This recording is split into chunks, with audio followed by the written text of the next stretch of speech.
Hello and welcome to this James the Bike Guy, where we check out bikes, their features, their designs, and then of course what they weigh. And today in front of us is a very cool bike. This is the Santa Cruz Chameleon. The Chameleon has been in Santa Cruz's lineup for a long time, and this is the 8th generation that just came out a little while ago. So we're going to go into those features and designs of this bike. We'll talk about what's new of this radically progressive hardtail mountain bike frame, and then of course we'll find out exactly what it weighs. So if this kind of thing interests you, I suggest you stick around and let's check it out together. All right, talking Santa Cruz, and in fact the Santa Cruz Chameleon. So the Chameleon is in its 8th generation and has just had a huge improvement, or modernization I should say, to the frame and design of this bike. Now, this bike has gone through a bunch of different iterations that have all sort of held true to the name of Chameleon, with one hardtail that kind of shape shifts, changes colors just like a chameleon, into exactly the bike that you want and the way you want it to ride. And Santa Cruz is able to do that with a super versatile frame with things like sliding rear dropouts, the ability to have mixed wheel sizes, a range of forks that you can add to the front end to allow the bike to do more things for more people. But over the last few years, as hardtails have become to be more capable, more slack geometry, and even more trail and all mountain focused than they have been before, the older Santa Cruz Chameleon had begun to get a little bit tired without the capabilities of the same frame and bike packing options that previous gens had. Now, for 2022, this bike's available in a 29er only setup or in a mixed wheel size. And the version in front of us here is the MX R build. And the MX R means that this is going to be a mid-level componentry and part spec to the bike, but it mixes a 29 by 2.5 inch wide front tire with a 27.5 by 2.5 inch rear tire.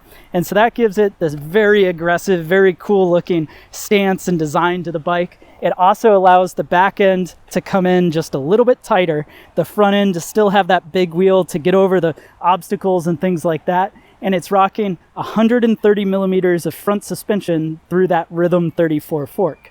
All that combines to a pretty rowdy setup, but what's really neat is in the back end, that adjustable rear dropout that I was talking about. If we can see it right there, you see that?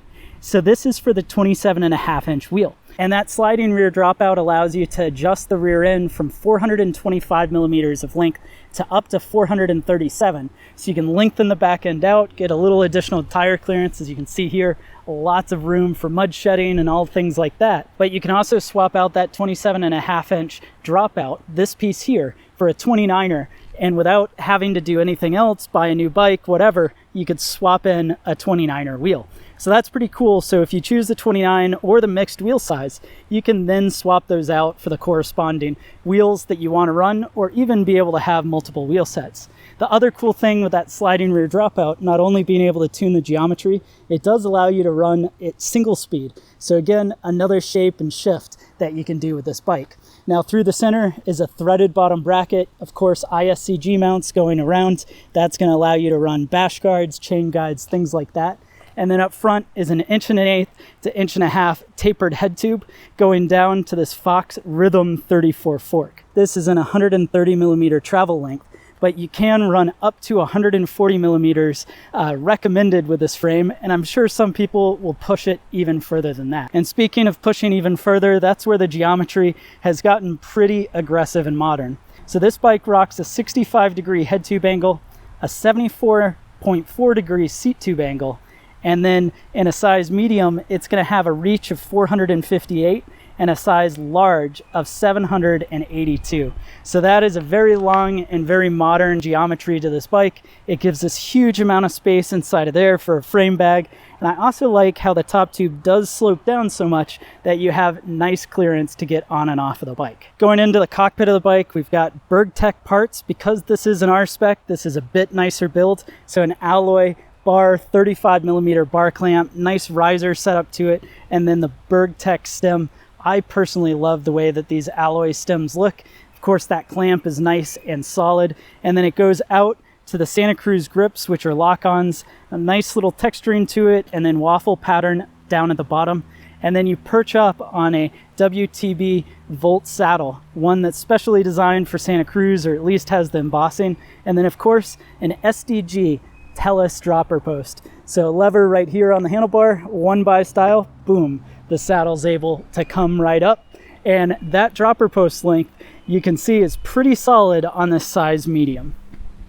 Drilling down into the build spec, this being an R build means we're rocking a SRAM NX Eagle rear derailleur going through an 11 to 50 tooth wide range cassette. That drives forward to the alloy descendant crankset with a 32 tooth narrow wide chainring, and of course a dub spindle going through, alloy spindle through that threaded bottom bracket. And then up on the handlebars is an SX shifter. This guy, thumb button to go to an easier gear, thumb button to go to harder, so just toggles right back between the two, and it slows down via the Guide T brakes. And a Guide T brake is a DOT hydraulic fluid brake clamping down on 4 piston calipers and 6-bolt rotors. And the last thing to talk about with part spec is of course the Minion DHF in a 29 by 2.5 up front, and back is going to be the Maxxis Dissector tire in a 27.5 by 2.5. And these are mounted to some AR30 rims from Raceface. These Raceface rims lace up to some SRAM MTH hubs. It's not the bougiest hub set out there, but they are pretty durable. This wheel set is a place where I could see in the future a nice upgrade coming in, although it is coming tubeless out of the box with tubeless wheels and tires. So now that we've taken a look at the part spec of this bike, let's go ahead and find out exactly what it weighs. The actual weight of the Santa Cruz Chameleon R build comes in and weighs 29.52 pounds. Well, thanks for watching this video on the 2022 Santa Cruz Chameleon MX R Spec. Go ahead and let me know your thoughts down in the comments section below. While you're at it, be sure to hit the subscribe button and also browse the channel to see more things like this to check out as well.